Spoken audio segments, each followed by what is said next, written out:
মেয়ের ক্ষেত্রে কি দেখতে হবে? বিষ্ণু বললেন তুনকাহুল মারআতু লিআরবা, চারটা জিনিস দেখে নারীদেরকে বিয়ে করা হয়। কয়টা? লিমালিহা, এদের সম্পদ আছে কিনা, ওয়ালি জামালিহা, সৌন্দর্য আছে কিনা, ওয়ালি হাসাবিহা, তার status, academic status, family status, social status এগুলো আছে কিনা। 4 নাম্বার লিদিনিহা, মেয়ের দিনদারি, ধার্মিকতা। বিষ্ণু বলেন ফাযফার বিযাতিদ দ্বীন, এই চারটার মধ্যে থেকে দিনদারিকে প্রাধান্য নিয়ে তুমি বিজয়ী হয়ে যাও। এজন্য যুবক ভাইয়েরা শুধু সৌন্দর্য দেখো না, আজকের সৌন্দর্য 3 বছর পরে 4 বছর পরে খুঁজে পাওয়া যাবে না, কিন্তু মেয়েটা যদি ধার্মিক হয়, ভদ্র হয়, নেককার হয়, তার পেটের ভেতর থেকে জন্ম নেবে বড় বড় আল্লাহর ওলি। এজন্য দিনদারি দেখতে হবে। আর ছেলের ক্ষেত্রে দেখতে হবে 3টা। কয়টা? মেয়ের ক্ষেত্রে আমরা কয়টা দেখলাম? 4টা। এর মধ্যে বেশি গুরুত্ব দিতে হবে কোনটা? দিনদারি।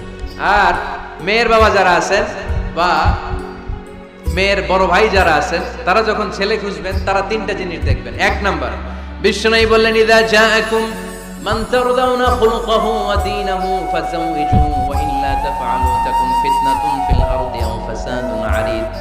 এমন কোন ছেলে যদি তোমার কাছে প্রস্তাব নিয়ে আসে, যেই ছেলের মধ্যে তুমি 2টা জিনিস দেখবা, তার চরিত্রও ভালো, তার দিনদারিও ভালো, তার কাছে বিয়ে দিয়ে দাও।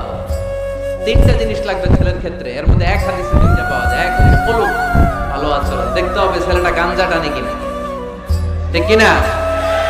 ছেলেটা মহিলা কলেজ শুরু হলে ওখানে দাঁড়িয়ে ইফটিজিং করে কিনা, 31st নাইটে কোনো মেয়ের ওন্না ধরে টান দেয় কিনা, টেন্ডারবাজি করে কিনা, চাঁদাবাজি করে কিনা, এলাকায় ত্রাস সৃষ্টি করে কিনা। এটা কি মাস্তান ছেলে না ভদ্র ছেলে নাকি নামাজি দেখতে হবে। তাহলে 1 নম্বরে খুলুক, ক্যারেক্টার, এটা দেখে নেবেন। নাম্বার 2 দিনদারি, ক্যারেক্টারে দেখবেন যে অন্য মেয়ের সাথে সম্পর্ক আছে কিনা, এর হাতে মেয়ে দিলে মেয়ে নিরাপদ কিনা, পরে আবার পরকীয়ায় জড়াবে কিনা। এটা হচ্ছে খুলুক, ক্যারেক্টার।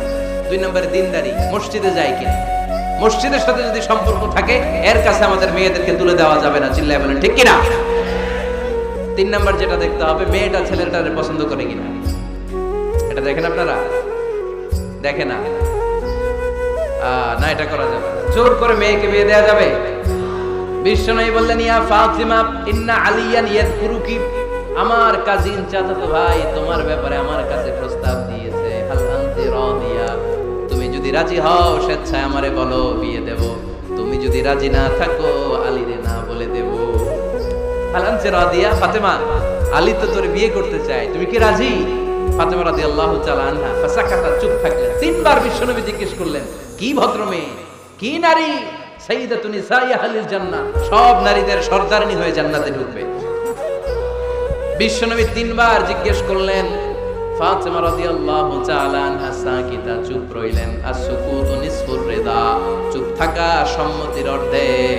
বিশ্বনবী বুঝলেন যদি রাজি না থাকতো আমার মেয়ে না করে দিত, যেহেতু চুপ আছে ফাতেমা রাজি আছে। ফাতেমার সম্মতি নিয়ে বিশ্বনবী তার কলিজার টুকরাকে সাইয়েদনা আলীর হাতে তুলে দিলেন।